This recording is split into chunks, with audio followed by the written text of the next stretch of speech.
In this video, I will show you my first round of accuracy testing with the Air Arms S510 XS Ultimate Sporter.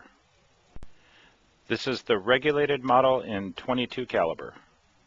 Now, without straying too much from the topic of accuracy, I must tell you that the regulator performance and/or the tune of this rifle out of the box is marginal at best. Thank you to Airgun Nation member BDX for making this graph for me from the data I provided him.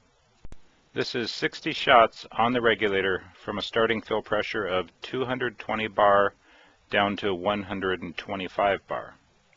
Average velocity on this shot string was 934 feet per second with a 40 feet per second extreme spread. Now, this is definitely not the best chart I've ever seen, but surprisingly the rifle is still very accurate. I shot 2 pellets for accuracy today, as well as the Nielsen 19 grain slugs. Now, the slugs did not do well at all, so we'll just show you how the rifle did with the 2 different JSB pellets, the 15.89 and 18.13 grain. Now, I used the side shot scope camera mount to record this session, so you'll be able to see the shots as I took them. I had the Donnie FL Tonto suppressor attached for this test. Now, I used this suppressor in the field while hunting and also on the farms, so I figured it only made sense to use it while checking for accuracy. You can tell by that flag at 200 yards that the wind was pretty much nothing, so we won't have that to blame should the groups open up a bit. Let's take a look at a 25-yard target here. Those are 5-shot groups with each one of those pellets. And as you can see, they came in really tight at the close distance. I shot these groups to check 0 and velocity. 825.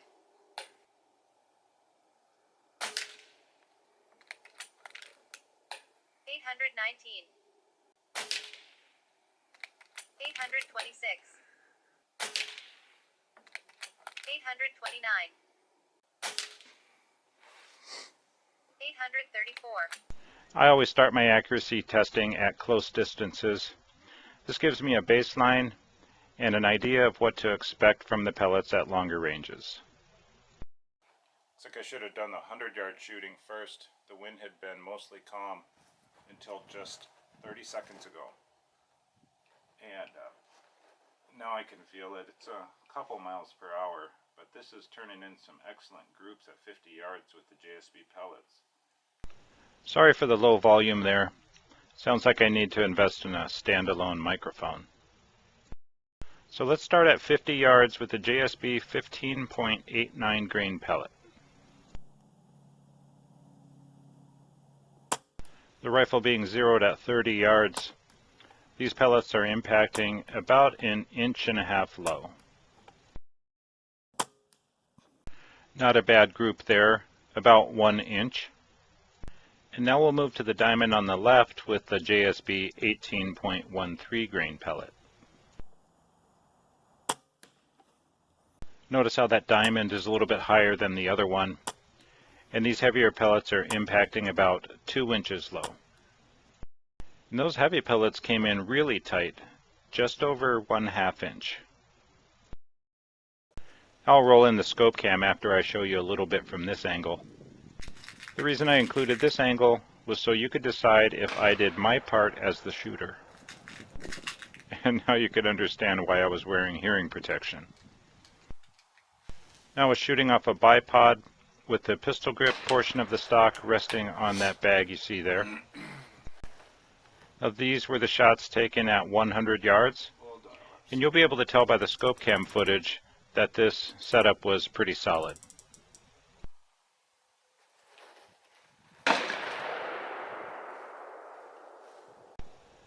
All these shots were taken with a rifle on high power, and those are FX No Limit scope rings, and my scope is a Hawk Sidewinder 30 Tactical 6.5 to 20 by 42. Sounded almost like a synchronized shot there, the guy at the other end of the range with the powder burner.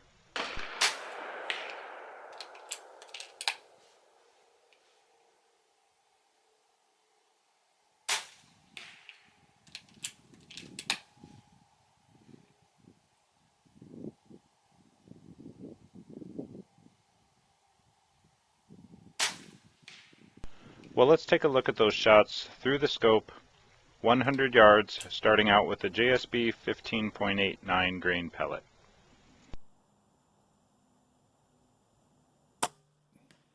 Now we're shooting for a group here, but I did adjust the turret before switching to the heavier pellet so we could get closer to the bullseye.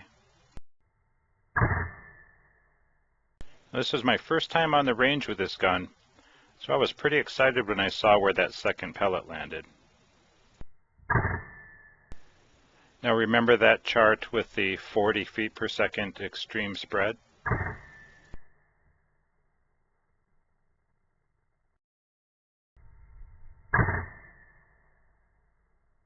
That's not a terrible group, about 2 inches or a little bit less. I did not measure it, but each one of those squares on that target is 1 inch. Now let's jump right into the scope cam footage for the 18.13 grain pellet.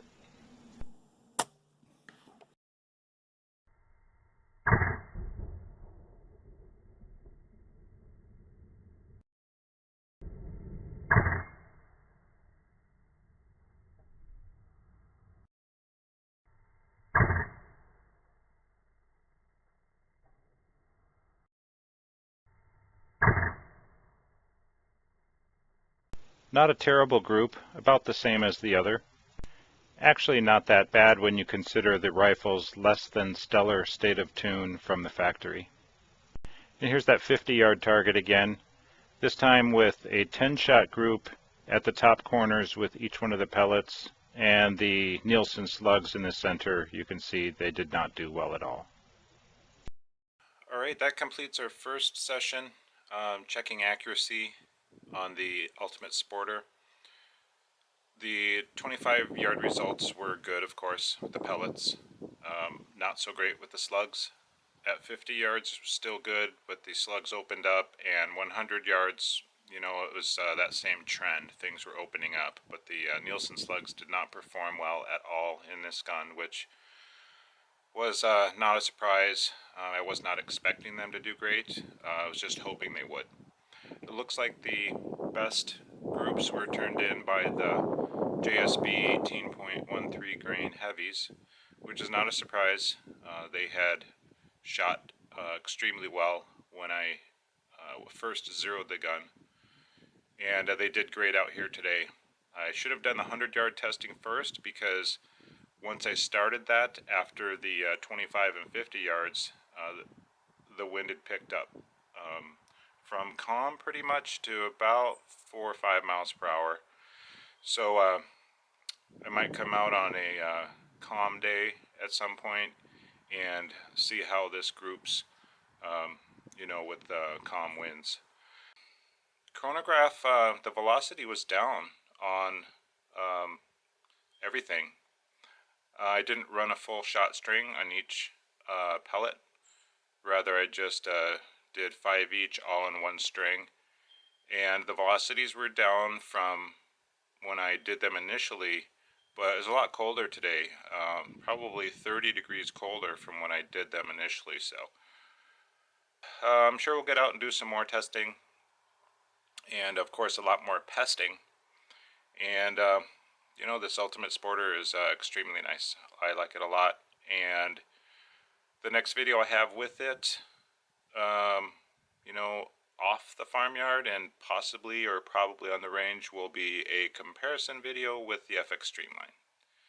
Thank you all for watching, and I'll see you in the next video.